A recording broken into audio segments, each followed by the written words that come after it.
Okay, so today we continue the topic of secret societies. Last class we discussed how they come into power. Today we will look at where they come from and what they believe. Okay? So to understand secret societies, I first need to explain to you the history of religion in the Western world. So in the Western world, there have been three major stages of religious development. And again, I will oversimplify for the purpose of clarity. Okay, so this is a simplified version of the history. So the three major stages of religious development in the Western world are the mother goddess,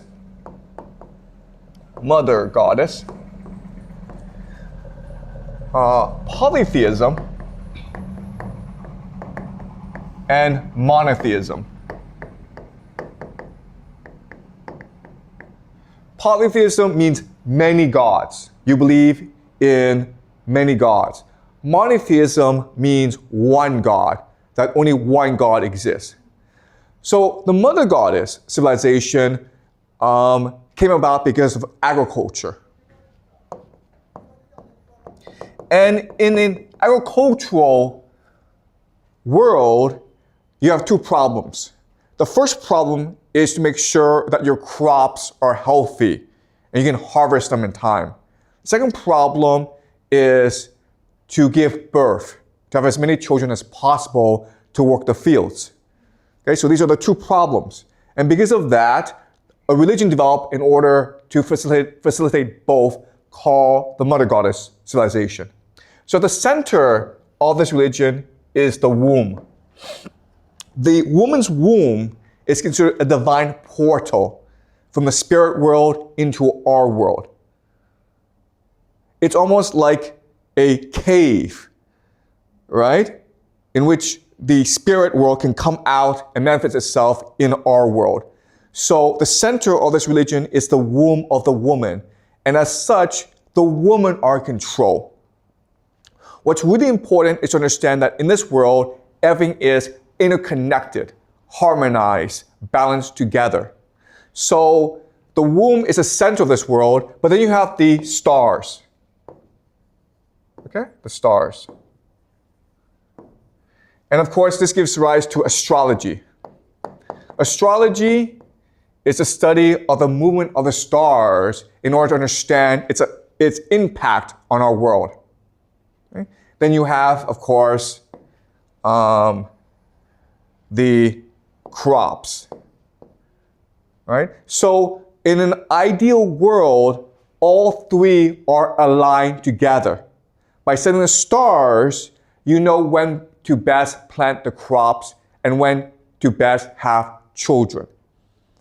And in this world, again, it is the women who are in control. They have the high status in society because they believe that women are direct representatives of the mother goddess who rules the world. Usually in this society, the mother goddess is represented as a bird, okay, a bird. Why? Because if you think about it, if you study all the animals in nature, it's a bird that has dominion over the sky. And if life comes from the sky, it makes sense that the mother goddess must be a bird of some sort. But the mother goddess is also paired with a bull, okay? A bull. Why? Because the bull is a symbol of virility and energy. You cannot get pregnant as a woman by yourself. You need a man to do it for you. Okay? So the bird and the bull are the two symbols of worship in this world. Now, this world is very strange from our perspective because there's no property. Everything belongs to everyone. There's no hierarchy. Everyone is the same. And there's no such thing as sex by yourself, okay? So sex is actually a community act. So that these rituals called fertility cults, in which they have sex together. In fact, many men will have sex with one woman. And it makes sense because as a woman, you want to have the best DNA. You want to have the best sperm, right? You don't know who's going to have the best sperm, so just have sex with everyone, and whoever has the best sperm will give it to you. Okay? So that's the mother goddess civilization. Then we switch to polytheism. So why did we make the switch? The answer is war. For the first time in human history, as populations increase, there's now struggle for resources. And what's the most important resource in this world? Do you guys know? The most important resource is women, right? Females. Because it's females that give birth. And so with war, we have a new concept called property. In order to get men to fight wars, you have to give them something as a reward, right? So they get to have a woman, a wife. And now this wife belongs to them and only them. So in this world, what happens is that you now have property, hierarchy, and marriage. And the role of the woman decreases and the role of the man increases. Okay? At the same time, what's happening is that these different societies, in order to fight wars, they have a god. Okay? And when they go to war, it's like the gods are going to war. And if you lose the war, what it means is that your god is inferior to their god. So now you have a hierarchy of gods. So to maintain peace, what happens is that if you lose the war, you admit that your god is weaker than their god, and you now must obey their god. Right? And this is what we call the pantheon. So remember, in the Greek pantheon, Zeus is at the top, and you have Apollo, Ares, Aphrodite, okay? Everyone else is a lower god. But before, they were separate gods. And in a series of wars, the people who believe Zeus is the best god won out against the other gods. And as a result, the other gods became Zeus's children. Yes? Do you have a question? Why does the men are fight for women, but women don't fight for men? Like the women don't fight for the men. So why? Okay, so the question is, why do men go to war and why don't women go to war? Okay, so that's a really good question, okay? So let me explain to you very slowly. So in this world, the women are in control, right? So women have all the status. But over time, as populations increase, you have young men who have no families. And these young men are discarded from the societies because of lack of resources. So these young men now have a problem. They need to find wives in order to survive. So these young men start to raid other societies in order to capture women. Okay, do you understand? So in this society, it's never young women who are discarded because they have value to their society. It's always young men who are discarded. And as a result, these young men become like wolves, okay? They become like a wolf pack who then go and pillage other villages. And that's how you start, and that's how you have the origin of war. Okay, does that make sense? Yeah. Okay, so now you have this pantheon of gods, okay, which leads to polytheism. Then we make the switch from polytheism to monotheism. Why? Because now you have a new idea called empire. Specifically, the Roman Empire, and they introduced a new religion called Christianity, which is the first monotheistic religion in the world. There's a lot of debate as to what was the first monotheistic religion. Some people say Zoroastrianism, some people say Judaism. I will show you in this class later on that actually the first religion that was monotheistic is Christianity, okay? So the difference between this society, which is a society based on war, is there's a lot of humans, but humans are still the most precious resource. Therefore, it is not in your best interest to kill everyone. But when you have an empire, like the Roman Empire, you don't have to worry about killing other people. In fact, you can go and destroy entire societies, which is what the Romans did. And you can now, as an empire, impose your reality, your God, on everyone else. And that's how you have monotheism. Does that make sense? All right? So, having explained that, what I want to show you now is how the worldview, our understanding of the world, changes over time. Okay? So, in the Mother Goddess civilization, there are two things about their world that's very different from our world, okay? So the first major difference, and this is really important for you guys to remember, is they understood that mind led to matter. Mind leads to matter. But in our world, we believe that it's matter that led to mind. Okay, do you understand? So in science class, you're taught we have a brain, then the brain, because of synaptic connections, creates the mind. Okay, so it's matter that leads to mind. Even though we're taught this, if you think about it, it actually doesn't make any sense. Because how does our small little brain, how is it able to do so much processing, which is the mind, right? How are we able to imagine? How are we able to dream? It's really confusing for us.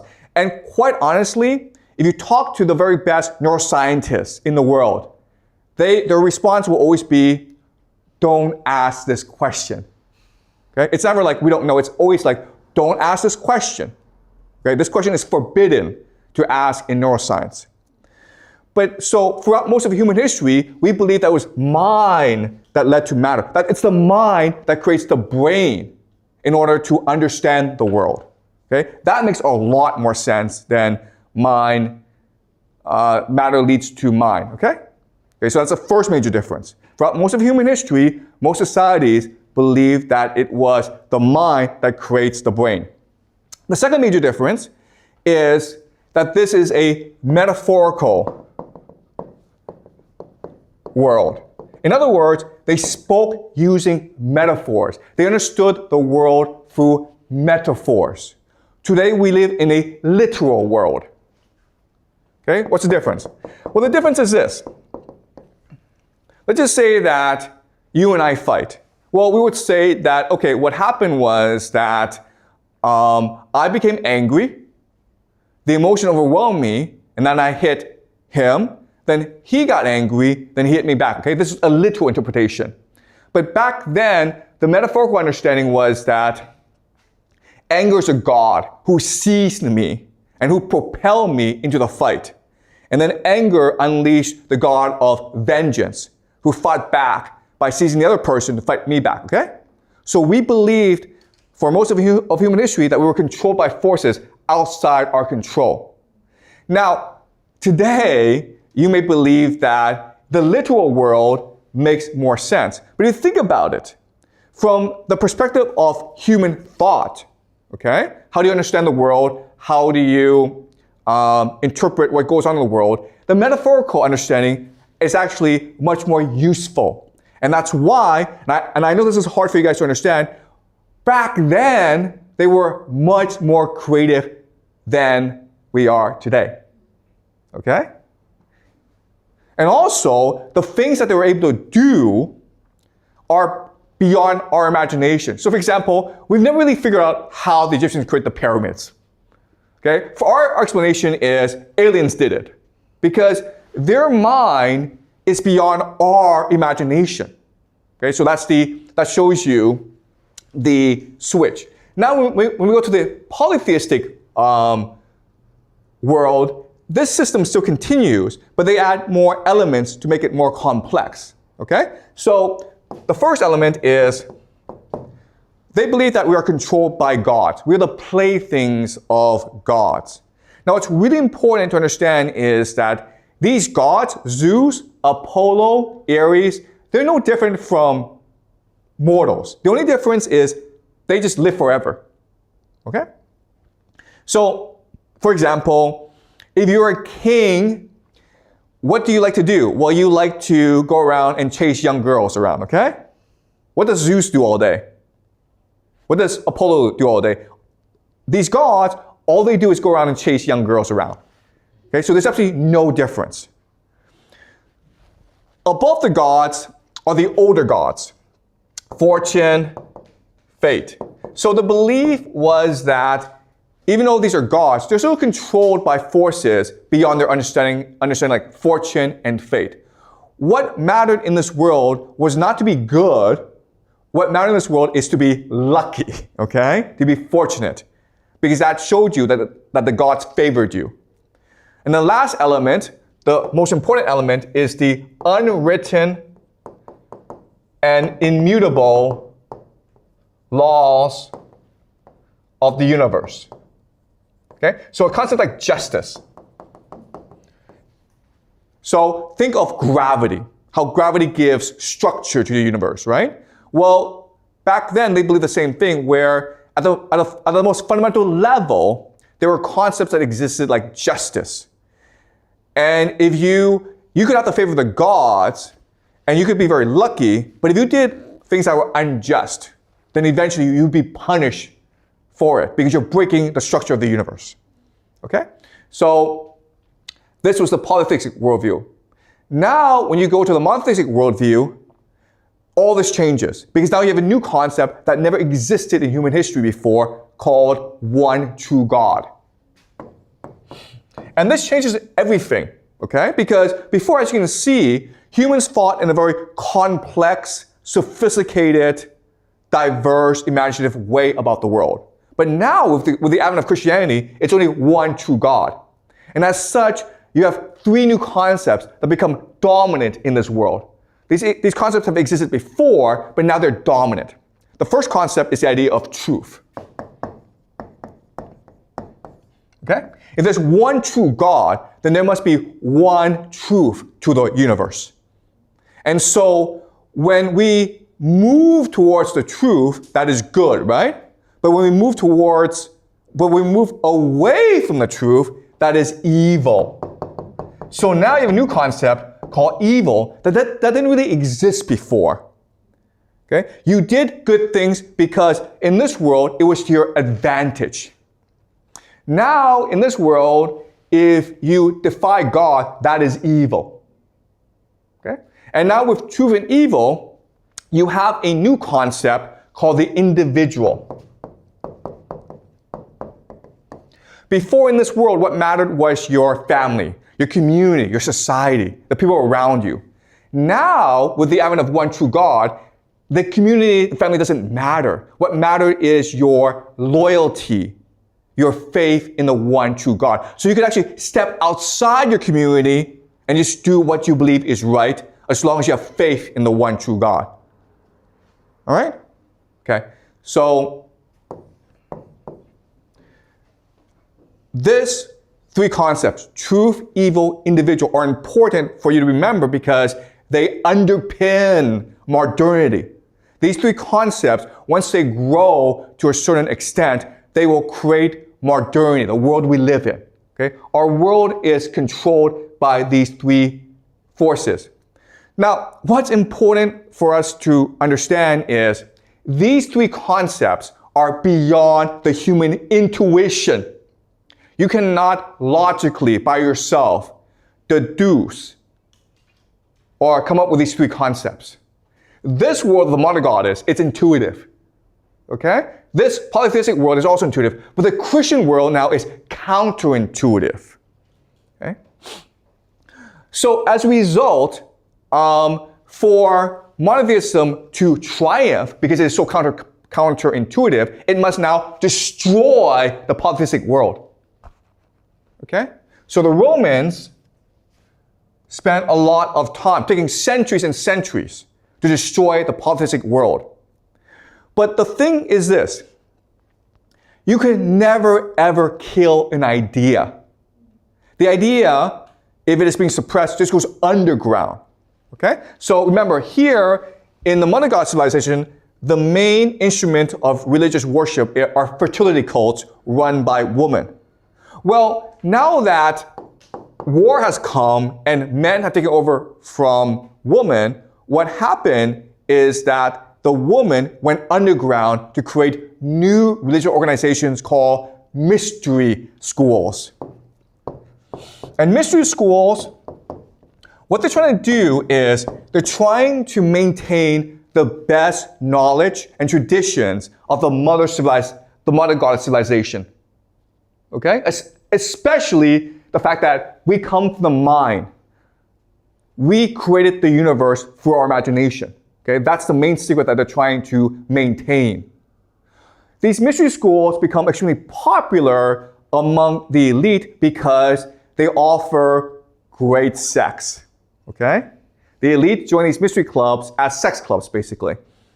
Remember, in this civilization, what mattered is the womb. So they develop all sorts of like secret sexual techniques to please the woman, to make the woman feel as though she's in harmony with the universe. In this world, the Mother Goddess, sex is a mechanism to communicate with the universe, to discover the secrets of the universe.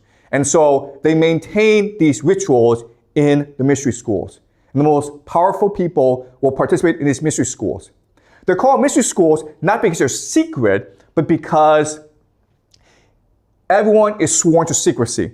So if you ever divulge what actually goes on in these mystery schools, you'll be punished by death. Okay? You'll be executed by the members. But with the advent of Christianity, these mystery schools now are a threat to the empire.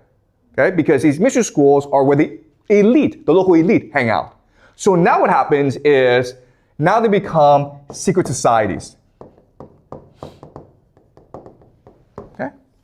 That's where they come from. Secret societies are an attempt to maintain the secrets of the universe against the advent of Christianity and empire. And secret societies have been around for a long, long time. You may have heard of certain secret societies like the Knights Templars, Rosicrucians, the Illuminati, the Freemasons, okay? They're all very powerful. They're still around. Yes, I understand that. But what I'm saying is there are a lot more secret societies that we do not know about and who've been around for much longer, okay? But they're all trying to maintain the secret of the universe, which is that mind leads to matter. That's the great secret of the universe. And this is something that we've always believed and always known, but with the advent of Christianity, this has become suppressed over time. All right? So any questions before I move on?